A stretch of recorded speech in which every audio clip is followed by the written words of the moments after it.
Right.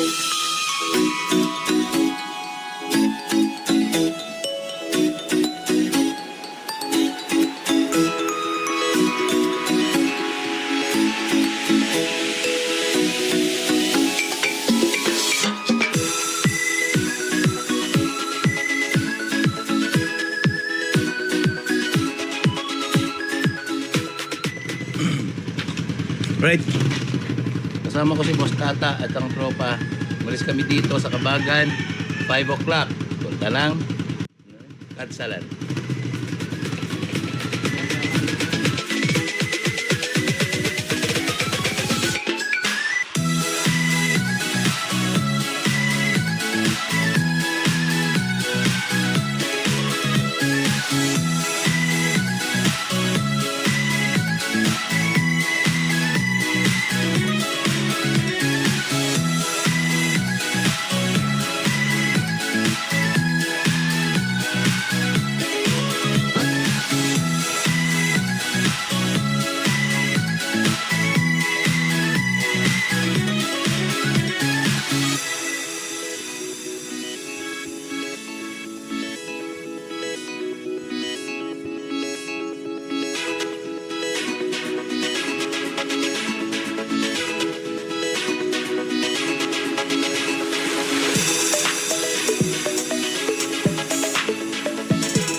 Kararating namin dito sa junction papunta sa Mariano at kasama ko pa rin mga tropa. Of course, magkakape lang kami dito saglit.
So, minto muna kami rito. Sa may Balyaw, Integrated School pa ganun. 2 kilometers away pa. Balira, road ang dadaanan namin dito. Pagbaba, doon na kami siguro bibili ng mga makakain.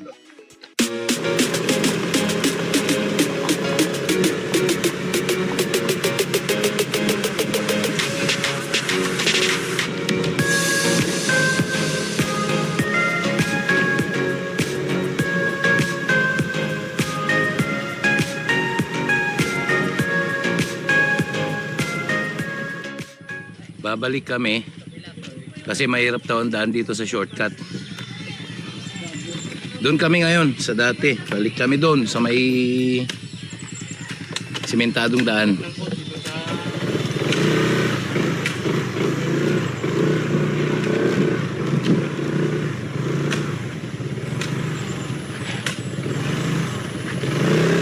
Balik kami sa dati. Ito, nakabalik na kami. Lapit na.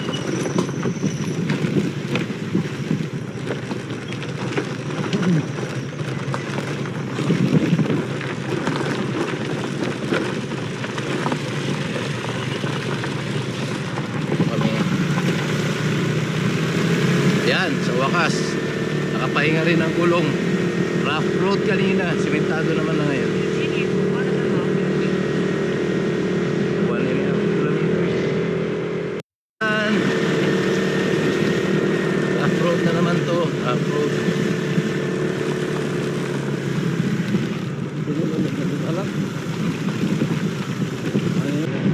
Banda rito. Diyan na yung papuntang Katsalan.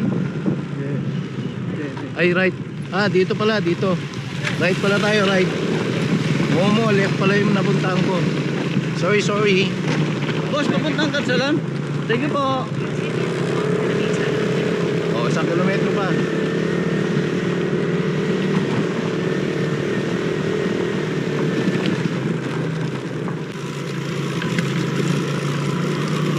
Lumagpas kami eh.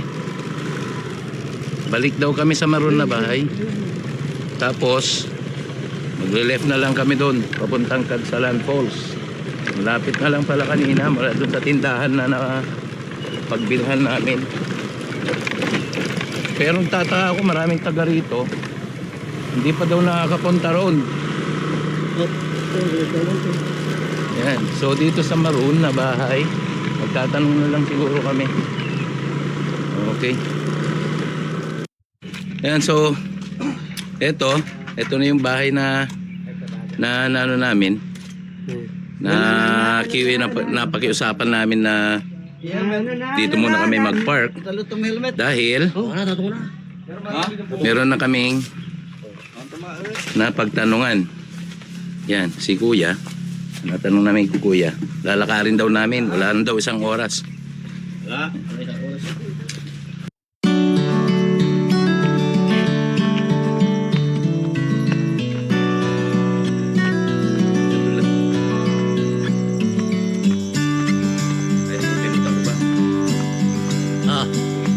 Punta tayo ng Katsalan Falls.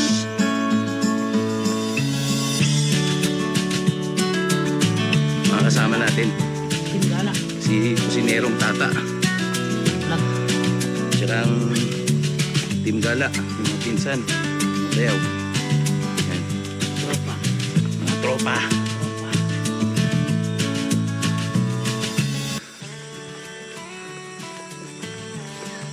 Ayan, maganda naman at medyo okay naman ang daan, hindi katulad ng mga napuntahan naming waterfalls na buwis buhay talaga.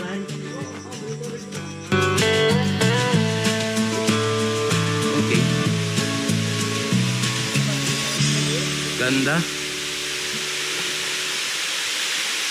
So ito yung Katsalan Falls na sinasabi nila. Sa ngayon medyo mahina pa tubig dahil hindi pa nga gaano umuulan dito. Paminsan-minsan pa lang ulan. Pero napakaganda talaga nitong lugar na to kung panahon ng tag-ulan.